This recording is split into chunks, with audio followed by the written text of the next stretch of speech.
अस्सलामुअलैकुम नाज़रीन, आज की एक और नई वीडियो के साथ आपकी खिदमत में हाज़िर हूँ।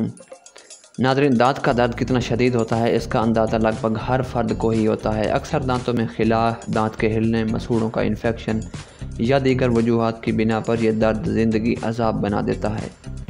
दांत का दर्द कभी भी आपको अपना शिकार बना सकता है और अक्सर ऐसी सूरत में डॉक्टर के पास जाना मुश्किल साबित होता है। ताहम कुछ घरेलू नुस्खे आपको इससे 1 मिनट के अंदर ही कुछ देर के लिए निजात दिलाने के लिए ज़रूर मददगार साबित हो सकते हैं। ये नुस्खे आपको बिल्कुल आसान से लगेंगे और आपको ख्याल हो सकता है कि इससे क्या आराम आएगा, लेकिन आजमाना शर्त है। मैं आपको चैलेंज करता हूँ नाज़रीन, अगर आप इन नुस्खों को आजमाएंगे तो कुछ ही मिनटों में आपको दांत के दर्द से मुकम्मल आराम आ जाएगा। तो बगैर टाइम ज़ाया किए चलते हैं नुस्खे की तरफ। पहला नुस्खा नाज़रीन, लहसुन। जी हाँ, लहसुन भी जरासीम कुछ होता है और यह दर्द में कमी लाने का काम भी करता है। इसको कुचल कर पेस्ट की शक्ल दे दें और मुतासरा हिस्से पर लगाएं या आहिस्दगी से चिबाएं। इस अमल को कई रोज़ तक दोहराएं जब तक दर्द ख़त्म ना हो जाए।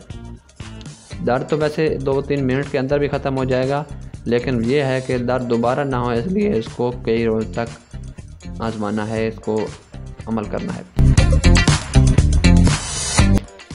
दूसरा है प्याज। प्याज में ऐसे केमिकल्स मौजूद होते हैं जो इन जरासीमों को निशाना बनाते हैं, जो इन्फेक्शन का बायस बनते हैं, जिससे दर्द में कमी आती है। इस मकसद के लिए प्याज का एक टुकड़ा लें और मुंह में डालकर इस जगह से चबाएं जहां दर्द हो रहा हो। प्याज से खारिज होने वाला अर्क तकलीफ से निजात दिलाने में मदद देगा। अगर दर्द की वजह से चिबाना मुमकिन ना हो तो उंगली से प्याज के टुकड़े को मुतासरा हिस्से पर दबा कर रखें। तो उम्मीद करता हूँ नाज़रीन आपको यह छोटी सी वीडियो पसंद आएगी। पसंद आने की सूरत में वीडियो को लाइक करें, सब्सक्राइब करें हमारे चैनल को और शेयर करना मत भूलें। तो मिलते हैं नेक्स्ट वीडियो में, तब तक के लिए अल्लाह हाफिज़।